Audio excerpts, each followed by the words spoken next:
origem, olha para você, olha para cada um de nós de uma forma especial, não apenas como criação ou criatura, mas olha para você com olhos de pai, com olhos de cuidador, zelador, amoroso.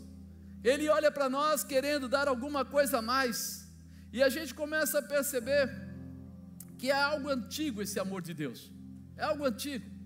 Eu estava olhando ainda ontem e dando uma olhadinha e vendo, para os judeus, eles estão vivendo ou comemorando, né, o ano de 5.782, em setembro, final de setembro, passa para 83, 5.783, e aí nós começamos a ver que quando você abre a Bíblia, olha para, vamos falar Adão, depois Noé, e vai vendo cada uma das passagens ali. Se você quiser andar no Pentateuco, quiser depois andar nos profetas menores, profetas maiores, quiser olhar Reis, quiser olhar Juízes, quiser olhar Josué, quiser olhar qualquer um deles, talvez os livros poéticos, né? Falando lá de Salmo, falando de Provérbios, falando dos livros lá, se olhar para aquilo tudo, você vai ver que Deus sempre foi o mesmo.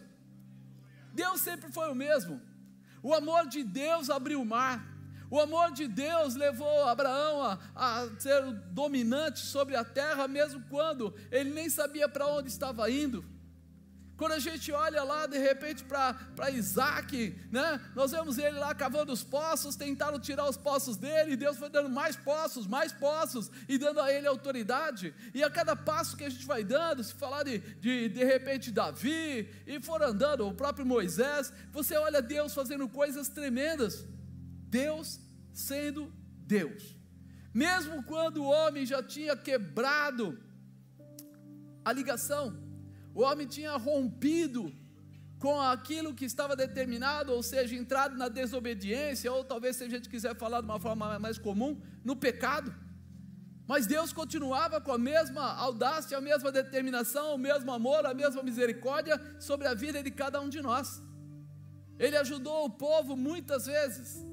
Ele dizia, olha, quando o povo desobedecer, ele será esparramado pela terra, mas quando o povo me procurar, e me chamar, e ficar do meu lado, eu vou recolhê-los e levá-los comigo, vou dar vitória a eles. Essa visão, é uma visão muito, muito clara do amor, da graça, do cuidado de Deus, e aí nós começamos a entender que nesses 5.782 anos, Deus não mudou, não mudou.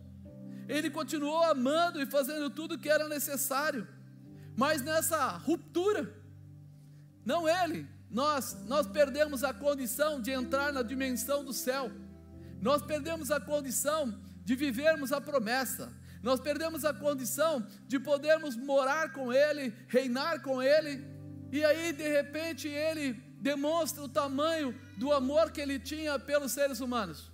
Há 2022 anos atrás, ele estabelece a vinda de um Salvador, ele estabelece a vinda de alguém que ia pagar um preço muito caro. Para quê?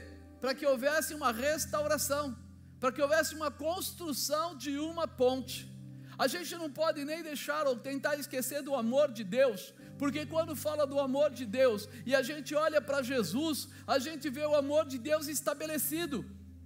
E Deus amou o mundo de tal maneira que enviou o seu Filho unigênito para que todo aquele que nele crê, entendeu? Para todo aquele que nele crê não pereça, mas tenha a vida eterna. Olha, ele não precisa falar de amor quando eu olho para Jesus, porque alguém que entrega a sua vida por pessoas, eu imagino assim, eu fico às vezes observando quando a gente está fazendo encontro, nos testemunhos das pessoas, nas situações que vão acontecendo, a gente conversa e vai vendo assim, pessoas que chegam quebradas, pessoas que tiveram passados difíceis, pessoas que entraram pelas drogas, pela prostituição, pelo roubo, a homicídios e etc, e sabe o que é mais interessante? Em momento algum Deus fala assim, esse não. A Bíblia diz que ele veio para todos, alguns o receberam, é o inverso. Ele, sendo Deus, abre o espaço de enviar o seu Filho unigênito, enviar Jesus Cristo para salvar, mas não fazendo acepção de ninguém. E pessoas muitas vezes estão fazendo acepção de Deus. Eu não quero esse negócio, é muito parado. Eu não quero esse negócio, aí eu estou proibido de fazer isso, isso e aquilo. Eu não quero esse negócio, e não entende que quem deveria reclamar não está reclamando. Eu lembro uma vez, começo da igreja, novo pastor, e eu tinha um grupo de dependentes químicos, né, chamava Salva-Vidas, e de repente o líder precisou parar por um motivo, e eu peguei um outro obreiro nosso e coloquei para dirigir esse grupo, temporariamente. E aí eles me chamaram e disseram: não, nós não queremos ele. Eu falei: o que aconteceu? Como é? Não, nós não queremos ele dirigindo a gente. E eu falei: há motivo para isso? E eles falaram assim para mim: ele nunca foi um drogado, ele nunca matou ninguém, ele nunca roubou. Eu falei: peraí, vocês estão querendo que ele não seja o líder de vocês porque ele é bom demais para vocês?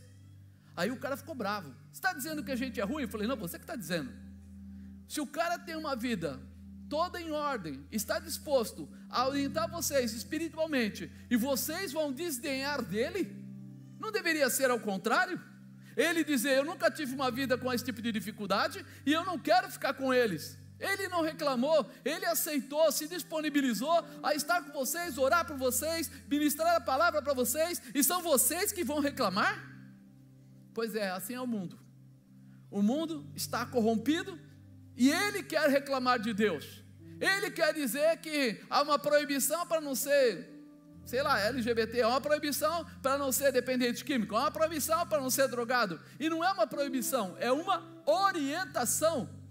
Por quê? Porque o Senhor vai abrir a condição da nossa entrada no céu à medida que a palavra determina. O quê? O pecado faz separação entre o homem e... Então quer dizer, se você estiver guardando o pecado, suportando o pecado, fazendo do pecado alguma coisa sua, pessoal, quando você for passar por lá, você não passa. Eu não sei se você já viajou de avião e principalmente para o exterior. Você chega lá, ele vai, olha a sua mala lá através do raio-x, depois ele ainda tenta olhar novamente ali as coisas pequenas, depois ele põe você com os dois bracinhos levantados numa máquina de raio-x que vai passar na sua frente, e de repente o rapaz falou: volta. Eu falei: volta? O que houve? E ele falou assim: tem alguma coisa errada com você. E eu: comigo? E ele foi, revistou, não achava nada, vai de novo. Fui de novo: tem alguma coisa errada com você. Eu falei: mas que coisa errada? Já tirei o cinto, já tirei o sapato, já tirei tudo que eu tinha direito para tirar assim, normalmente já tirei. E de repente ele falou assim: enfia a mão nos seus bolsos e vasculha. E tinha uma parte do rebaixo no bolso, e uma moeda grande entrou exatamente naquele rebaixo. Eu não ia passar nesse detector por causa de uma moeda. Uma moeda. Imagine o detector do céu. Pega o teu pecado e esconde ele no sapato, esconde ele no bolso, tenta passar, não tem como. Se a maquineta lá do aeroporto é boa para isso, imagina a sensibilidade do Espírito de Deus olhando para você. Por isso nós precisamos mudar a nossa convicção. Ele abriu espaço para liberar todos nós. Agora é hora de nós entendermos o quanto vale essa liberação, de quanto é bom nós mudarmos essa convicção, esse posicionamento. E nós olhamos lá para o começo da Bíblia e vemos o tamanho do amor dele. Olhamos agora com Jesus vindo e descobrimos ainda um amor muito maior, porque fala assim: agora ele pagou o preço. Agora não é mais só você ter criado, é você dar algo que é seu, entregar algo que é seu, em detrimento de pessoas que muitas vezes nem valorizam. Um dia está na igreja, outro dia está no mundo, um dia está aqui, outro dia está lá, um dia fala a verdade, outro dia fala mentira, um dia está tudo bem, adorando a Deus com a sua boca, no outro dia está profetizando coisas ruins para as pessoas, falando coisas más. E é isso tudo que nós começamos a entender, porque numa condição de eternidade, Deus quer cada um de nós de volta com Ele. Ele quer os seus filhos amados de volta com Ele. Ele faz questão de ter você no céu. Porque, meu amado, se Deus criou o homem, não era mais fácil criar um puro? Não era mais simples ele criar alguém que não tivesse pecado? Ele separar as pessoas? Ao contrário, ele quer aqueles que demonstrem amá-lo verdadeiramente. Aqueles que queiram estar com Deus de verdade. Tem alguém que queira estar com Deus de verdade? É com você que ele está falando. Ele quer a tua vida com ele, e ele não liga de pagar altos preços para te liberar. É por isso que Jesus vem nessa posição. Mas quando a gente vai lá atrás, olhar um pouco para Deus, a gente, para entender a situação, é simples. Tem N passagens que poderia mostrar, mas eu quero mostrar através do Salmo 37, né? No Antigo Testamento, como o salmista nos ensina o que Deus quer fazer conosco. A declaração dele de relacionamento. Você ficaria como amigo, pondo dentro do seu quarto, da sua casa, alguém traiçoeiro? Alguém que pode a qualquer momento tirar alguma coisa sua, roubar, ir embora, sumir, levar? Pois é, e o Senhor quer mostrar para você que o relacionamento que Ele quer ter contigo vale a pena. Ele quer alguém que queira estar com Ele, alguém que queira viver com Ele, alguém que queira se moldar na estrutura que Ele tem preparado, o bom, o melhor, né? As coisas fantásticas. Salmo 37, 3, olha o que ele fala: confia no Senhor e faz o bem, habitarás na terra e verdadeiramente serás alimentado. Deleita-te também no Senhor, e Ele te concederá o que deseja o teu coração. Entrega o teu caminho ao Senhor, confia nele, e Ele tudo fará. Ele fará sobressair a tua justiça como a luz, e o teu juízo como o meio-dia. Descansa no Senhor e espera nele. Não te indignes por causa daquele que prospera em seu caminho, por causa do homem que executa astutos intentos. Deus não te pede sacrifício, Ele estabelece com você relacionamento de confiança. Ele quer mostrar para você que quando você se liberar para estar com Ele, alguma coisa melhor virá para a sua vida. Olha, eu separei só a primeira parte de cada versículo, né? Fala assim: confia no Senhor, faz o bem, deleita-te também no Senhor, entrega o teu caminho ao Senhor, confia no Senhor, descansa no Senhor, espera nele. Olha como ele fala, o salmista foi usado para trazer essa referência para você, de confiar, de fazer o bem, de se deleitar, de entregar o teu caminho, ou seja, fazer aquilo que é a orientação de Deus, de confiar no Senhor, de descansar no Senhor e de ter a paz para esperar a resposta nele. Relacionamento que Deus declara é que nesse relacionamento, quando você for fiel, Ele tem respostas para você. E quais são as respostas? A outra parte do versículo: e habitarás na terra, e verdadeiramente serás alimentado, e o Senhor te concederá o que deseja o teu coração. Ele vai te conceder o que deseja o teu coração, e o Senhor tudo fará, e o Senhor fará sobressair a tua justiça como a luz, e o teu juízo como o meio-dia. Ele fala para você: não se preocupa com o mal. Daí ele coloca: não te indignes por causa daquele que prospera no seu caminho, por causa do homem que executa astutos intentos. Ele fala: fica tranquilo, se você está confiando em mim, se você está andando comigo, se você está sendo fiel comigo, você vai habitar na terra, você vai ser alimentado, vai ser concedido a você o que deseja o teu coração. O Senhor tudo fará por você, fará sobressair a tua justiça como a luz, e o teu juízo como o meio-dia. Ele fala assim: há um relacionamento, é como um casamento. Jesus o noivo, a igreja a noiva, e quando alguém vai casar, a expectativa, né, segundo a Bíblia, é que o noivo seja aquele que vai prover a casa, a noiva seja a adjuntora, aquela que ajuda, e os dois juntos não sejam mais dois, mas sejam um. Tem uma vida plena. Assim o Senhor começa a mostrar aqui. Você confia nele, você segue ele, você entra na dimensão dele, e ele responde a você em tudo que você precisar. Você estará guardado. Ele diz no final para você não se preocupar com os outros, mas se preocupar com ele. E aí não é só no Antigo Testamento que a gente verifica isso, o tamanho do amor e a justiça, aquilo que o Senhor faz. No Novo Testamento Deus se manifesta através de Jesus, liberando, libertando, restaurando, transformando. E aí nós entendemos que o que Jesus faz, Ele não precisa explicar, Ele nos purifica de todo o pecado. O amor dele sobre nós é tão tremendo, que ao invés de Ele falar, por que você fez isso?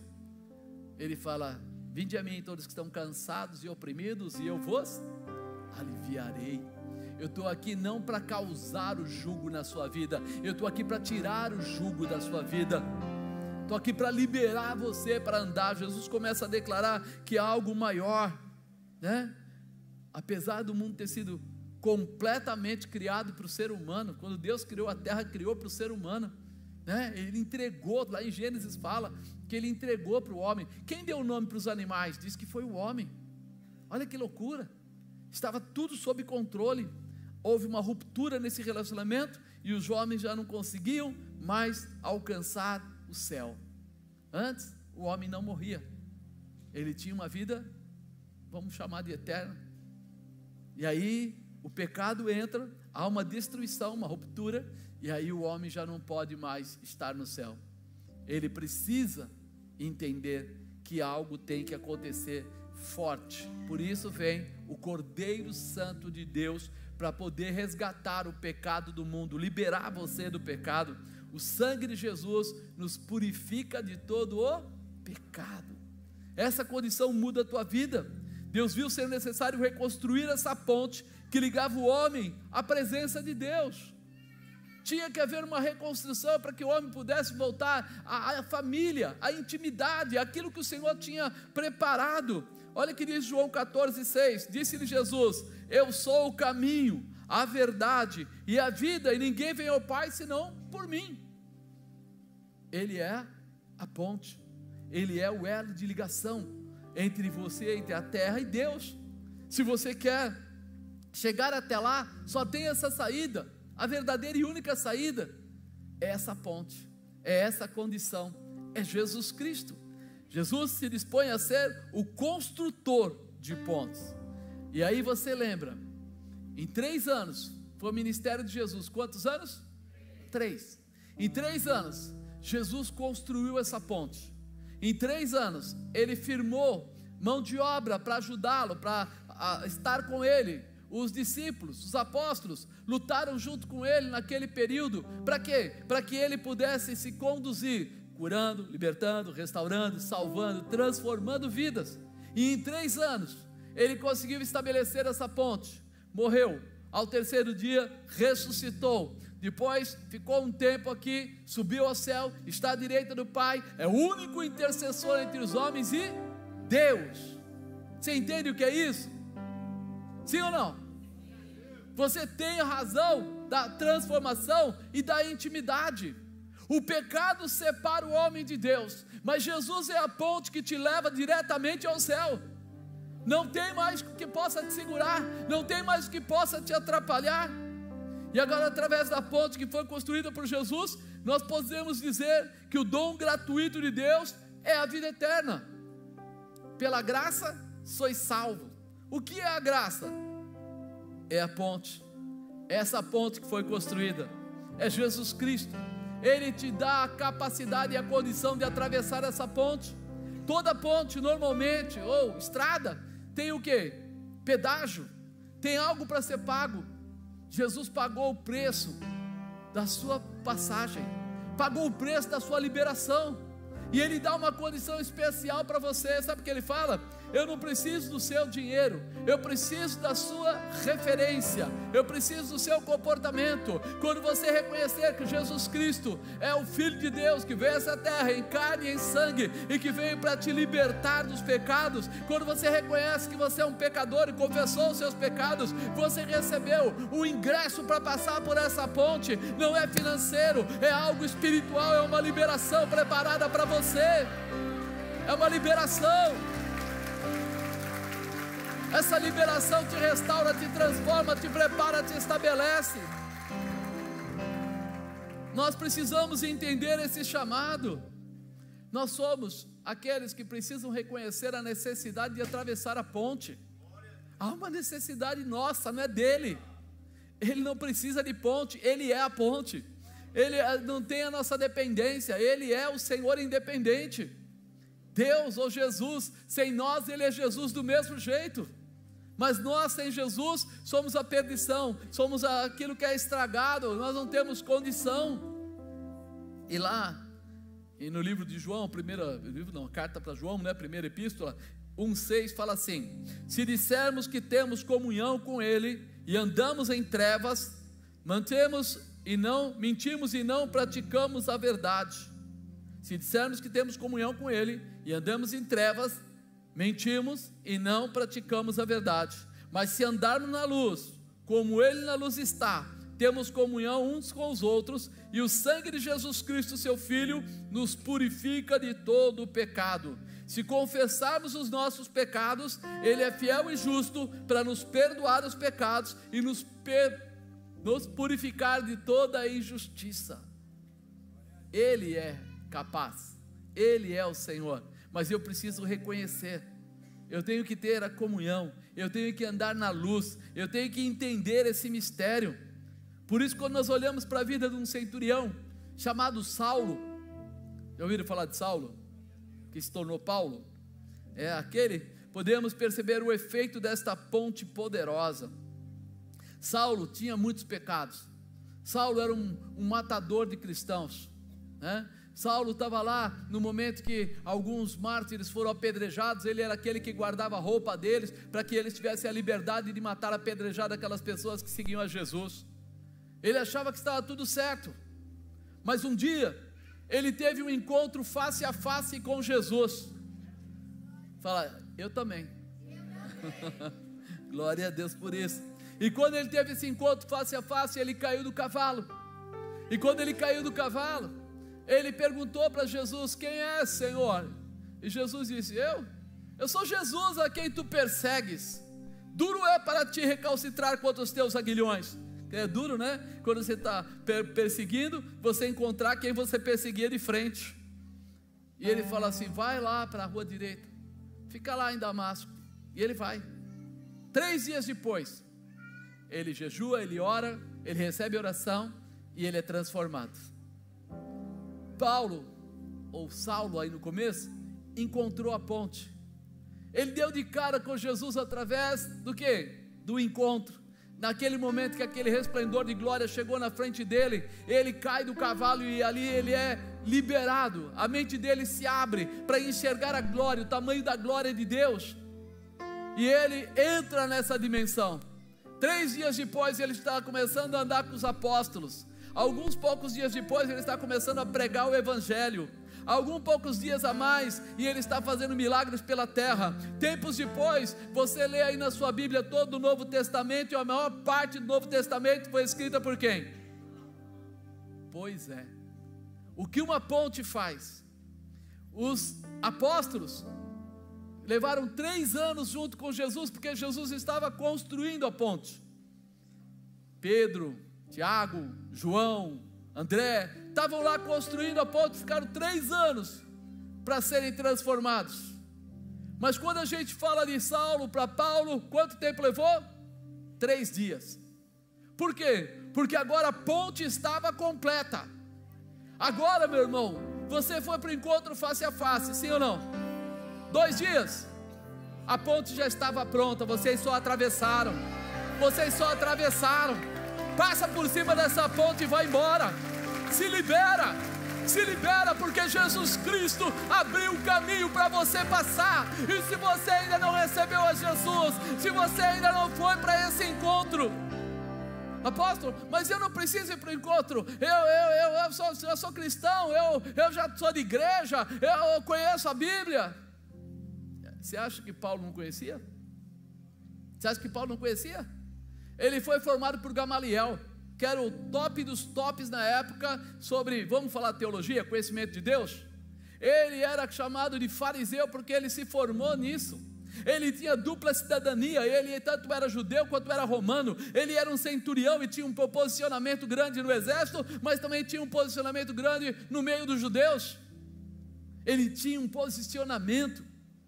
Só que de repente o tanto conhecer dele não era profundo o suficiente para libertá-lo de todo o jugo que o mundo colocou sobre ele, porque ele matava com uma facilidade incrível, ele perseguia com uma facilidade incrível. E agora o Senhor falou para Ananias: Ananias, vai lá e ora por Saulo. E Ananias falou assim: não, Senhor, ele é aquele que mata cristãos, o Senhor conhece e tal. E falou: parou, agora você vai ver o quanto pode sofrer um homem por amor de mim.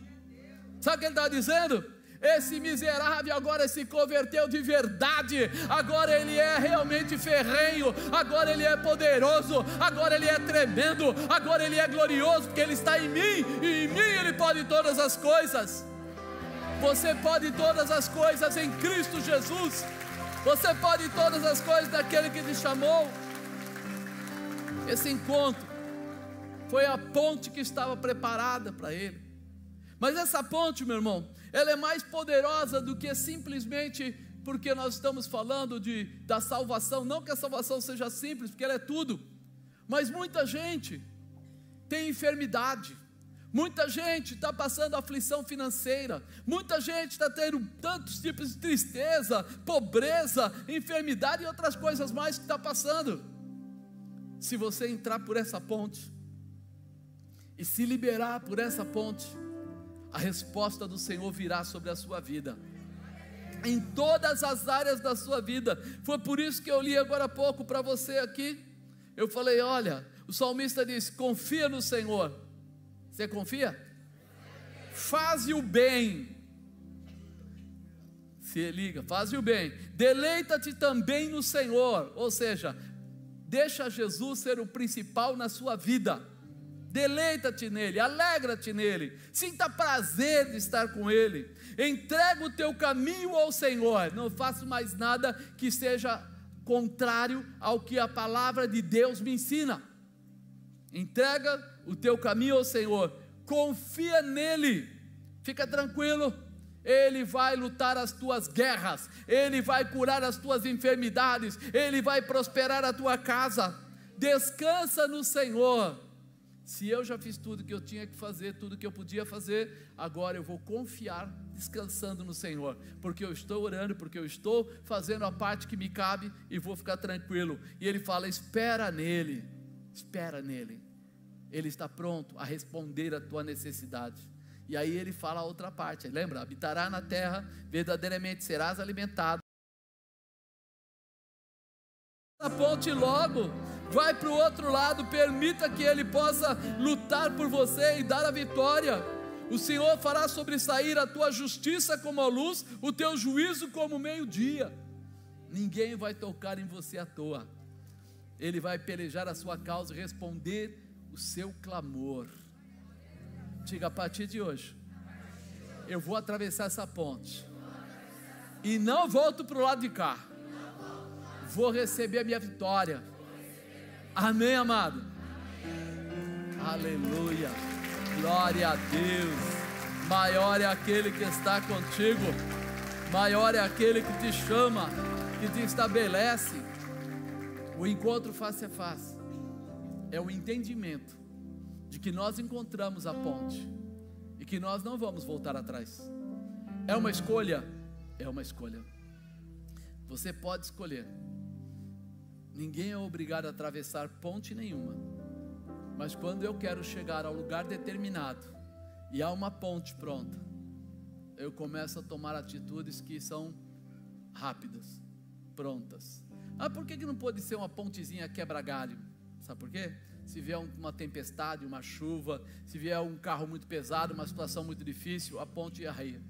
Então não pode ser, tem que ser uma ponte boa, tem que ser Jesus Cristo. Então diga: hoje eu acredito que através do encontro face a face, eu atravessei essa ponte, eu já estou do outro lado. A glória e a graça, o poder e a autoridade, a proteção, o amor e a misericórdia de Jesus Cristo já está sobre a minha vida. Aleluia, glória a Deus, bendito seja o Senhor. Oh, aleluia, glorificado seja o Deus Todo-Poderoso.